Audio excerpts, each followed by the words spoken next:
नोकरीची संधी, 15 ते 20,000 रुपये महिना कमावण्याची संधी. त्वरित संपर्क साधा.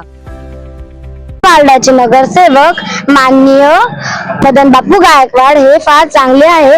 आमच्या आरोग्याचे काळजी घेता आम्ही कधीही कॉल केला तर रिसीव्ह करतात.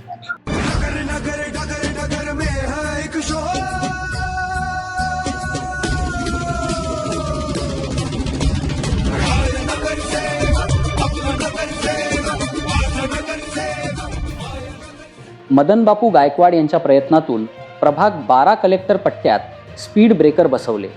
लवकरच या भागात तिसऱ्या डोळ्याची देखील नजर. प्रभाग क्रमांक 12 कलेक्टर पट्टा भागात भाजप नगरसेवक मदन बापू गायकवाड यांच्या प्रयत्नातून मुख्य शिवरस्त्यावर स्पीड ब्रेकर बसविण्यात आल्याने नागरिकांनी त्यांचे आभार मानले. यामुळे भरधाव वेगाने जाणाऱ्या वाहनांना चाप बसेल आणि अपघात कमी होतील. आणि लवकरच या प्रभागात तिसऱ्या डोळ्याची नजर म्हणजेच CCTV कॅमेरे देखील बसविण्यात येतील असे आश्वासन नगरसेवक मदन बापू गायकवाड यांच्याकडून देण्यात आले. माझं नाव सारिका चेतन निकम.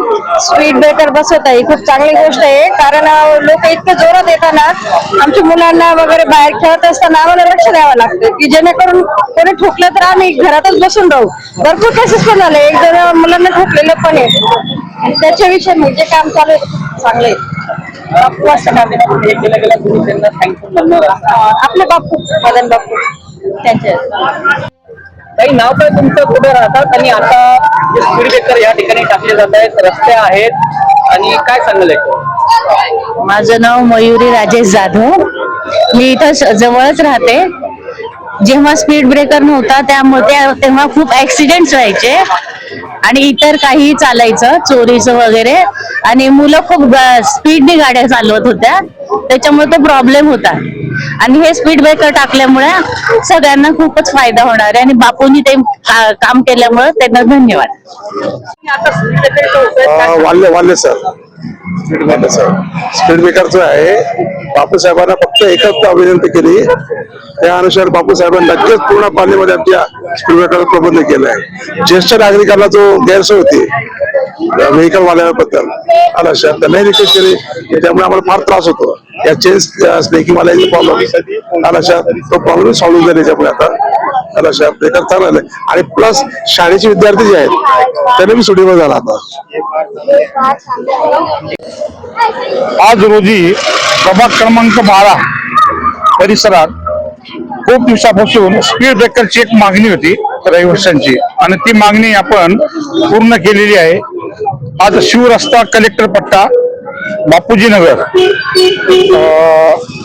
नवी वस्ती, मोतीबाग नाका ते वाल्मिकी नगर, सटाण नाका ते शिव रोड आणि कलेक्टर पट्टा जे दोघं जे मेन रोड आहेत, त्याच्यानंतर मराठा विद्याप्रसारक कॉलेज, जिथे जिथे शाळा आणि कॉलेज आहेत तिथे, कारण बहुसंख्य लोकांची ही मागणी होती आणि बऱ्याच वेळेस खूप मोठे मोठे अपघात झालेत. आज लोकांच्या मागणीनुसार आपण आज स्पीड ब्रेकरच्या कामाचा शुभारंभ केलेला आहे की जेणेकरून जे काही अपघात, मोठे मोठे अपघात जे झालेले आहेत, अनेकदा लोकांना इजा झालेली आहेत, हे ब्रेकर लावल्याने हा सगळा प्रकार थांबणार आहे. त्यामुळं प्रभागातील, वार्डातील महिला, माझ्या भगिनी, लहान मुलं सगळे खुश झालेत की बापू तुम्ही एक खूप छान काम केलं. हे कधीच व्हायला पाहिजे होतं, तर तुम्ही आज केलं. सगळ्यांच्या वतीने, प्रभागाच्या वतीने सगळ्यांनी एक आभार व्यक्त केला. हे सगळे कामं करत असताना आम्हाला पण खूप आनंद होतो की जनतेला जे पाहिजे असेल ते लोकप्रतिनिधींनी ते दिलं पाहिजे आणि त्याचा देण्याचा एक प्रयत्न केला पाहिजे. आम्ही आज तो प्रयत्न केला, त्याच्यात आम्ही यशस्वी झालेलो आहेत. आणि इथून पुढे ही प्रभाग क्रमांक 12 ज्या काही जनतेच्या समस्या असतील, रात्र दिवस आम्ही त्यांच्यासाठी झटणार आणि लोकांच्या ज्या काही समस्या असतील त्या आम्ही पूर्णपणे 100% पूर्ण करण्याचा प्रयत्न करू. हा जो रस्ता आहे, ज्येष्ठ नागरिक या ठिकाणाहून रोज रात्री ये जा करत असतात, सकाळी ये जा करत असतात. चेन स्नॅचिंगचे प्रकार सुद्धा ह्या रस्त्यावर भरपूर झालेले आणि स्पीड ब्रेकरमुळे कुठेतरी याला आळा बसेल असं वाटतंय, काय सांगता? 100% हा जो प्रकार जो वारंवार घडत असतो, या प्रकाराला आपण आता स्पीड ब्रेकर झाल्यानंतर बऱ्यापैकी आपण आता लाईटचे एक 10 लाखाचे आपण एक लाईटचे डिमांड ठेवलेलं आहे. एवढा महिन्या 15 दिवसाच्या आत आपण ते लाईट लावणार. त्याच्यानंतर सीसीटीव्ही कॅमेऱ्याचं आपलं एक नियोजन आहे. प्रभागात पूर्ण प्रभाग जो आहे सीसीटीव्ही कॅमेऱ्यामध्ये आपण कैद करणार. हा जो गलिच्छ प्रकार इतर काही प्रकार जे चालू असतात ते कॅमेऱ्यामध्ये कैद होतील आणि त्याचा बेनिफिट आपल्या जनतेला मिळणार आहे.